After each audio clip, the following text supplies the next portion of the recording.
তুই বউ নামে কলঙ্ক লো। নাইলে আমি তোর ভাতার, আমি তোকে মানা করছি বাজারে গেছি আর তুই একা একা বাজার চলে গেছিস। শুনো, উল্টো পাল্টা ভাষা খারাপ করবে না, আমার সাথে সংসার করতে ইচ্ছা না হইলে আমাকে মায়ের বাড়িতে দিয়ে আসো। একবারে অরিজিনাল ঢেমন মাগের পরিচয় দিছিস তাহলে তো। কেন রে ফেদা কুকুর বাটা? এই ফেদা কুকুর বিটি, এটা তুই আমার কথা শুনবি না তো কার কথা শুনবি লো?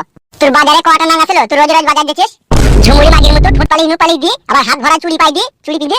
বুঝতে পেরেছি কোন হয়তো ঢেমন তোর মাথাতে বিষ হই দিস আমার লেগে। চুরি সর্বনাশ।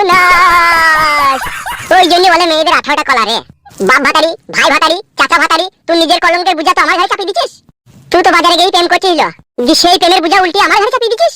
পারবি লো, পারবি, তোরা দুনিয়াতে বহুত কিছু পারবি লো। ওই জন্যই বলে মেয়ে ছেলে লো। পুরুষ মানুষ যেইটার জন্য পাগল সেইটা তোদের ঢাকা থাকে 3খানা কাপড় দিয়ে, তারপরেও পুরুষ পাগল হয়ে যায়। ওই জন্যই বলে মেয়ে ছেলে লো। পারবি লো, পারবি, তোরা বহুত কিছু পারবি লো। এ ফিদা কুকুর বেটা, কোন ঢেমন তোর মাথায় বিষ বইল রে আমার লেগে? পুরি বাবা লো, শুকনো বাজ ফেলে দিছিস মাথায় আমার করাম করি। পারবি লো, পারবি, তোরা পারবি।